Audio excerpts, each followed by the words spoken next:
Sean bienvenidos todos un día más, una noche más, a Mentes Oscuras y Complejas, donde trataremos un tema bastante controversial para la historia costarricense, como lo son campos de concentración en Costa Rica.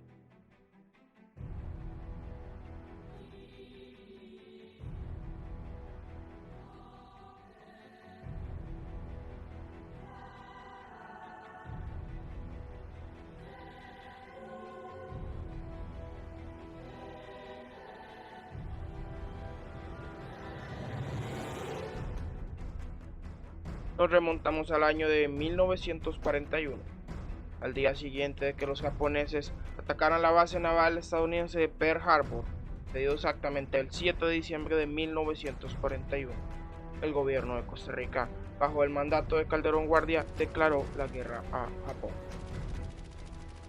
La declaración de guerra decía textualmente: el Congreso Constitucional de la República de Costa Rica, de conformidad con la fracción 6 del artículo 73 de la Constitución Política y el inciso 5 del mismo, y en vista de la exposición dirigente de la Cámara de Secretaría del Estado del Departamento de Relaciones Exteriores, acuerda, artículo único, autorizar al Poder Ejecutivo para que declare la guerra al Japón y a cualquier otra potencia no americana que cometa actos de agresión o declare la guerra a una de las repúblicas americanas, y prestar el consentimiento del caso para el ingreso o permanencia de fuerzas terrestres, marítimas y aéreas de dichas naciones en los puertos y zonas marítimas del país.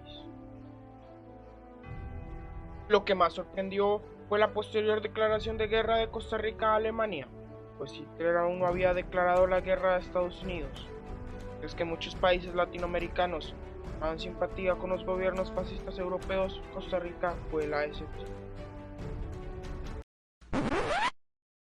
Como un disclaimer importante, algunos historiadores judíos señalan que principalmente León Cortés Castro y otros políticos importantes, como Rafael Calderón Guardia, tenían simpatías por el fascismo europeo, guardaban prejuicios antisemitas y anticomunistas.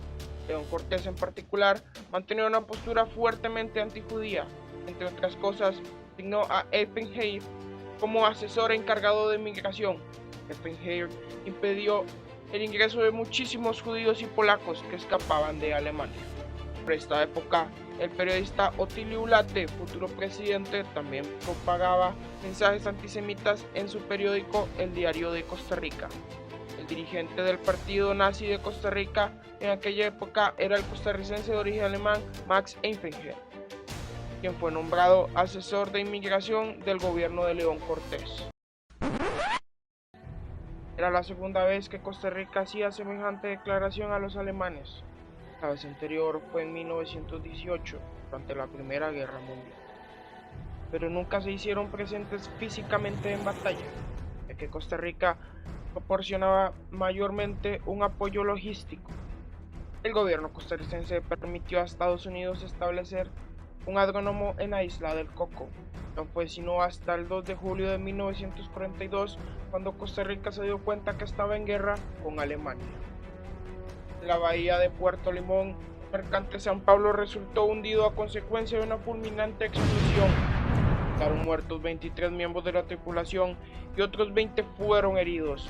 El estallido resultó tan fuerte que el puerto se quedó sin fluido eléctrico durante varios minutos. Casi de inmediato corrió el rumor de que la nave había sido blanco de un torpedo lanzado por un submarino nazi.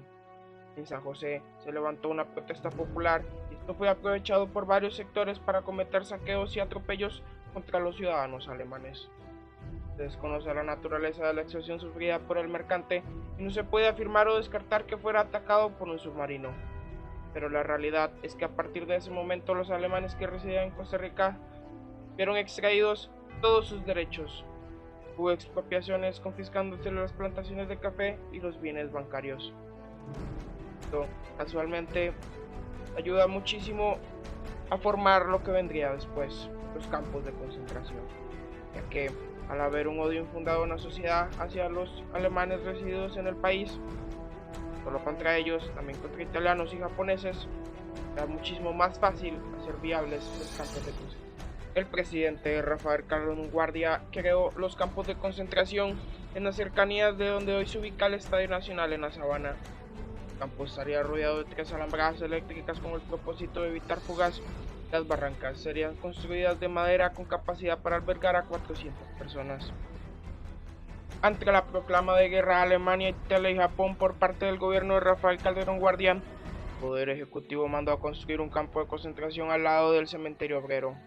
Jaime Soley y Alfonso Peralta diseñaron los planos.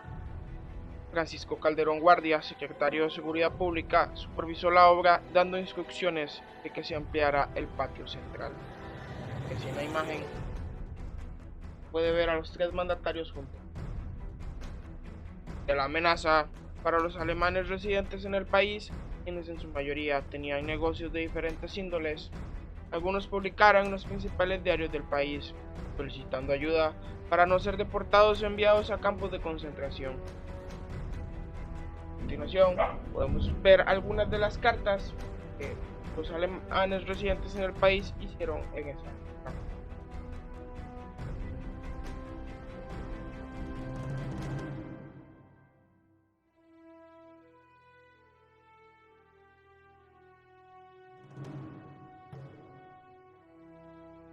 Testigos de la época han señalado que esas personas estuvieron recluidas en condiciones infrahumanas. No hay una cifra precisa de cuántas personas soportaron ese encierro que se prolongó a lo largo de 4 años. En los últimos meses, ante los graves problemas de salud e higiene que suponía una concentración de personas, algunos fueron enviados a los Estados Unidos. Al final de la guerra, todos fueron liberados y muchos huyeron. Grandes figuras del país se exiliaron.